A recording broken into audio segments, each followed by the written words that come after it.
আপনার লগে রুমে রয়েছে আর বাথরুমে কি আরেকজনের লগে রয়েছে। আপনি কেমন স্বামী হলেন যে বড় আপনি ট্যাকেল দিতে পারেন না, আবার বলেন যে পরকিয়া করে। আমি একটা কথাই বলতে চাই,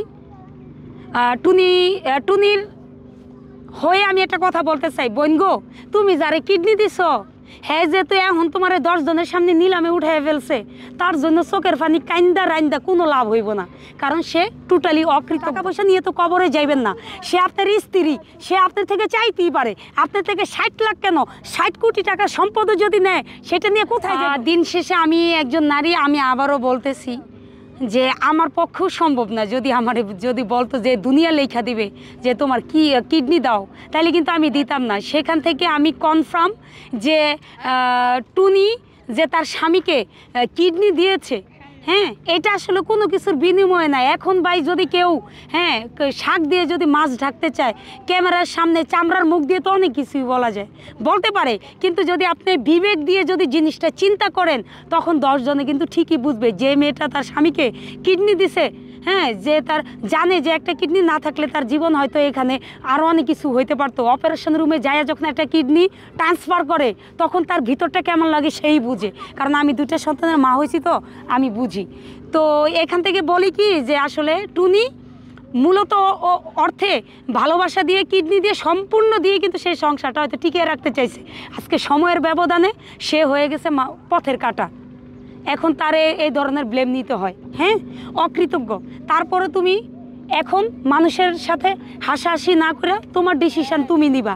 আর আমি ওনারে বলতে চাইতেছি ভাই, যে সে যদি হাজার অন্যায় করে থাকে, যেই মানুষটা আপনারে এই কিডনিটা দেওয়ার মতো সাহস করে, ওই মানুষটা টুকিটাকি ভুল এগুলো তো আপনি সূত্রে নিতে পারেন। আপনার টাকা পয়সা নিয়ে তো কবরে যাইবেন না, সে আপনার স্ত্রী, সে আপনার থেকে চাইতেই পারে।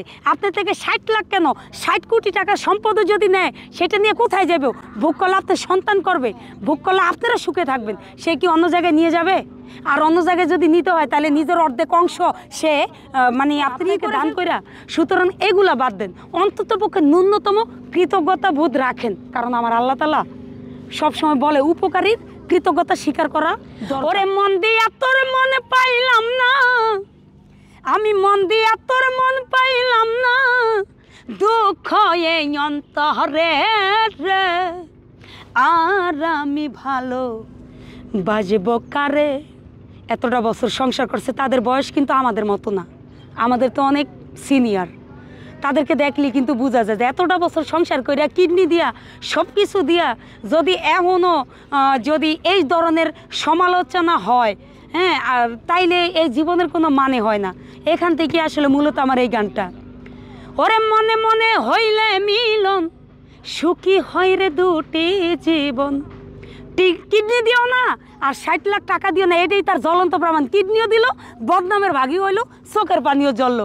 আয় মনে মনে হইলে মিলন, ও ভাইরে সুখী হইতো দুটি জীবন।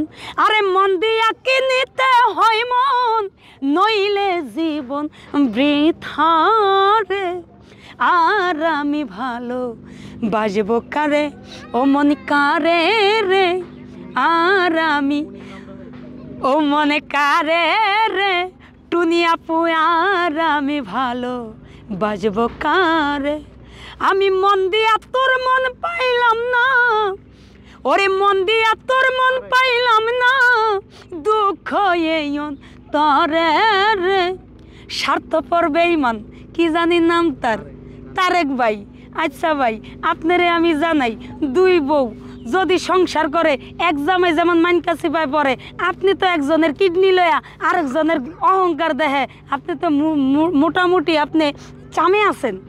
সুন্দর করে গুছাই কাছাই এমনি এমনি এমনি এমনি এমনি কথা কয়ে লাগবে। লজ্জা করে না আপনার মিয়া? লজ্জা করে না? মানুষটার কীভাবে আপনি অপমান করেন, কীভাবে করেন? দিন শেষে সে আপনার ঘরের বউ। হ্যাঁ মিয়া, আপনি স্যাপ কই ফেলাইলেন? এই যে দেন, দেখছেন স্যাপ উপরে ফেলাইছি, নিজের গায়ে পড়ছে মিয়া।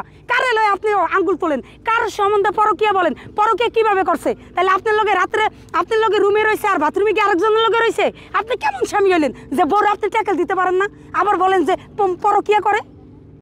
আমি একটা নারী, আমার স্বামীকে কিভাবে কন্ট্রোল করতে হবে এটা আমার উপর ডিপেন্ড করে। ওরে মন দিয়া তোর মন পাইলাম না, বেঈমান দুঃখ এই অন্তরে রে, আর আমি মন দিব কারে। এই জগতে কারে রে রুবি পাগলি আর আমি ভালো বাজব কার